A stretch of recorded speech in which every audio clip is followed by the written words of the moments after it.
Yeah, I was about 11, but I was hanging around the club and they're trying to get a game with the under-15s and so forth, but that didn't happen. But I still kept training with them for the year and whatever. And then after that, I didn't play with North Geelong until 3 years after that.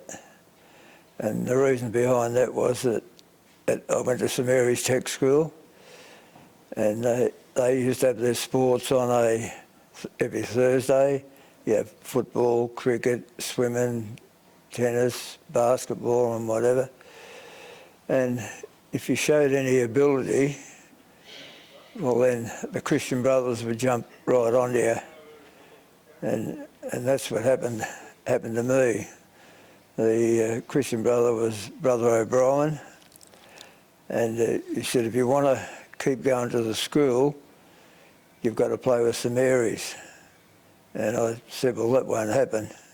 And he said, well, it will, because he said, you won't be able to come here.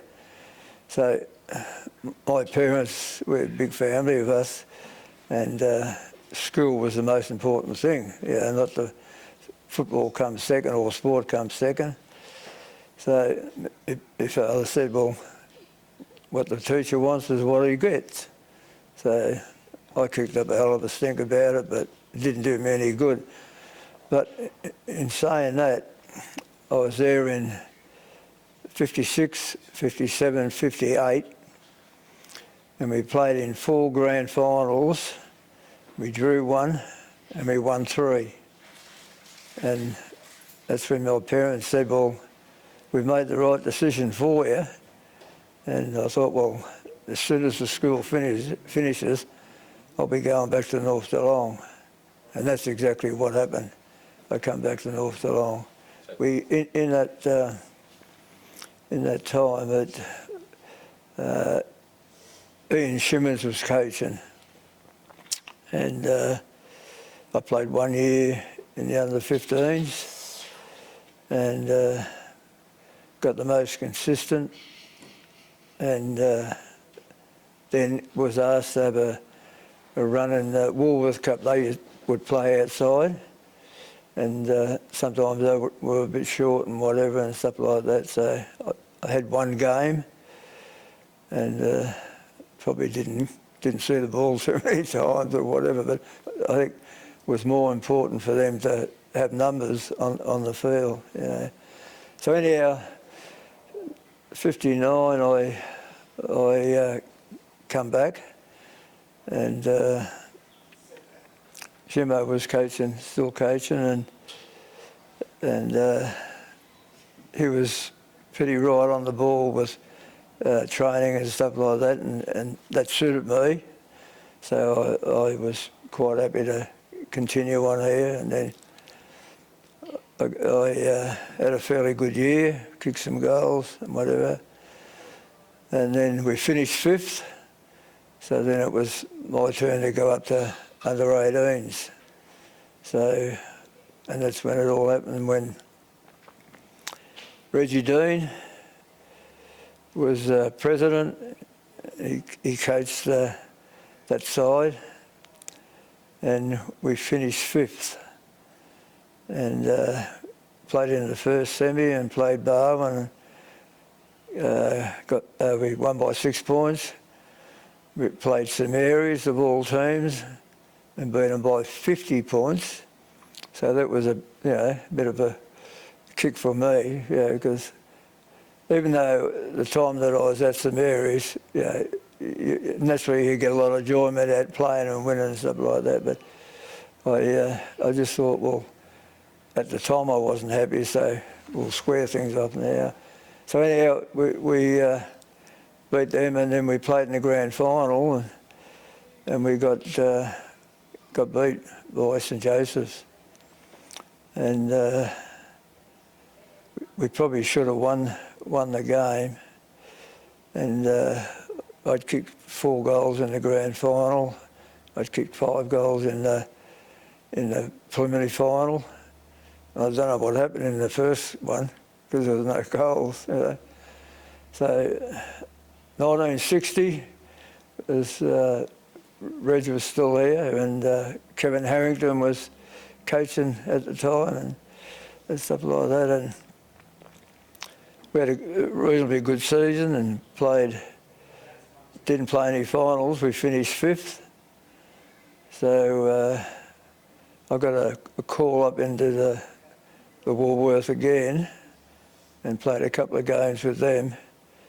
And that was about the end of that. The next year, Kevin Harrington coached us, and he made me captain of the side. And Reggie Dean had gone to Geelong under 19s as manager. So Reggie Dean come to me and said, look, I want you to come down the under 19s and have a run with them. We've got about 60 or 70 boys, and we've got to break them up into scratch matches. So we did, and he said, I'll get Dougie Brown to put you in the centre because that's where you'd been playing, and we'll see how you go from there. And it turned out a pretty good game for me, and I played in 5 of those games and got on the list. So that more than made me really happy. So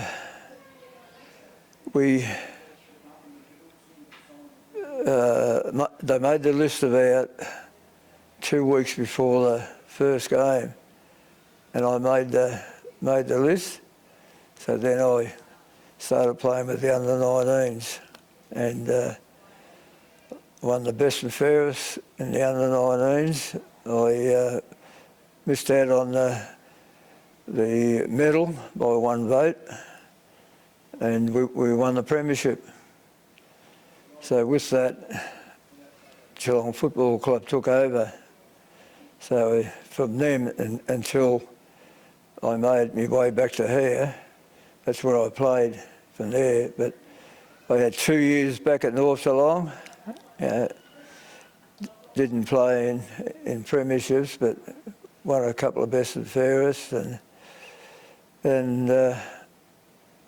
that was about it. North Shore, Billy Nichols, who played in the 54 championship side here, he was coaching president of North Shore. So he come around to my place and said that we want you to come and coach North Shore. And I said, well, Bill, as much as I like you and admire you and all that, that's the last place I want to go to play football. And he was pretty disappointed. So anyhow, he kept at me and he said, look, I'm not going to leave until you say yes. And I said, well, you're going to be here a long time, Bill, because I'm not going to say yes. So one thing led to another thing, and I asked him about the position of the club and stuff like that. But after all that stuff, I said, Bill, you're starting to give me the shits. And he had a big Studebaker Lark ex-police car, and he said, all right, I'll leave you alone, I won't give you the shits. So he's gone down the driveway, get in the car, and made that much noise. I felt guilty. I thought to myself, well, how dare you treat somebody like that that's trying to help your football or trying to win you or whatever.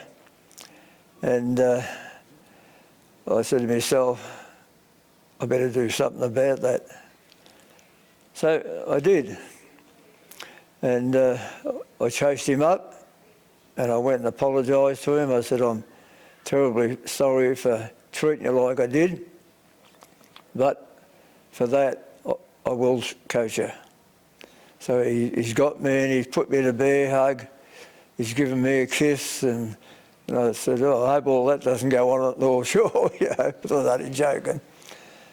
And that's where it started, So let's talk a bit more about the North Geelong experience. Yeah. What do you think it is about North Geelong, given their amazing record at having so many players that have gone on to play at the elite level?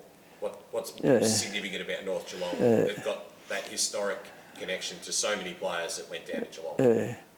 1949, they won their first premiership.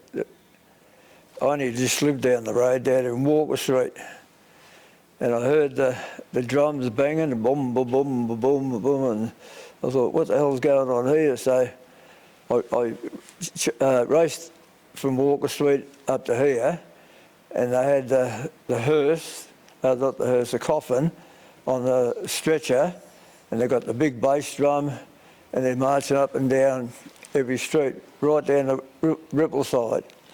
Now that went on for every year that I lived in Walker Street, and I used to follow North Geelong every single game, go with them.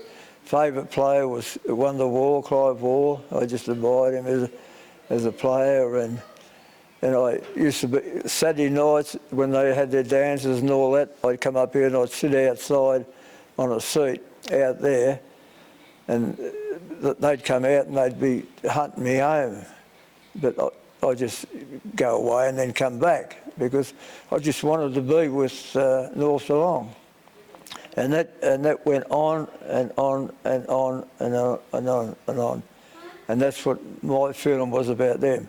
As a club, I still hold them as the highest thing, or highest team, not thing, team that on record in local football that's ever been on.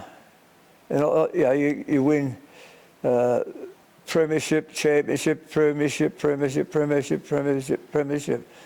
and to this day, North Geelong is my home. North Shore's my football team, and it'll always stay that way because I had that much admiration for North Geelong, and I've got brothers that have played at North Geelong, coached at North Geelong and so like that. So, but that didn't help with them all barracking for Collingwood, and I'm the only one that I played for Geelong, and none of them barracked for Geelong. So it didn't do me much good. But yeah, that's their choice. Yeah. But and today I still do the same thing. I still yes admire them as the best thing that's ever happened in local football. Yeah. Best players that you can ever recall from North Geelong? Clive Wall, Wonder. I used to go to watch Wonder. I didn't go to watch North Shore because he was my favourite player. I used to like the way you could jump up in packs, you could kick goals, left foot, right foot, and all that sort of caper. And when we had buys and stuff like that, I'd always come and have a look at North Geelong. You know, yeah, they're just fantastic, and they don't deviate. You know, they had to run a bit of a lull there and whatever, and they were going to disband and whatever. I come to that meeting, and when Dick Philpott got appointed, and my brother got appointed coach, because I was that interested in North Geelong not folding and stuff like that. I would have done anything to help them out and stuff like that. And I think a lot of other people too, but that's what my feeling, and it'll never change. I was brought up at North Geelong, and I appreciate everything that's happened to me, and that value goes back into helping North Geelong as far as I'm concerned. Yeah. And knowing that it's a club that's existed for so long, what does that mean for you? A club that's 150 years old, what does that mean? You've got to have a good backbone, don't you, in a club? And North Geelong had that. Yeah, you've got blokes like Brian Moore, Teddy Lockwood, Firth Cranston, like he coached under 18s here for years and years and years and years. So I admire those fellas because they never got paid or anything like that. And I don't think there's ever a club. I know I had success at North Shore and stuff like that, but this has gone on. So you've got to have right people at the right place and dedicated people and people that won't just come in and do something for 4 or 5 years and then buzz off. These blokes have been there 30 years and stuff like that. It's a lot of time, a lot of effort and dedication. Like I believe that their families would have suffered somewhere along the line, their upbringing with their children, because you hear Tuesday night, Thursday night, all day Saturday, and you got to look after the rooms and all voluntary. It wasn't those days. Yeah. No, wonderful club.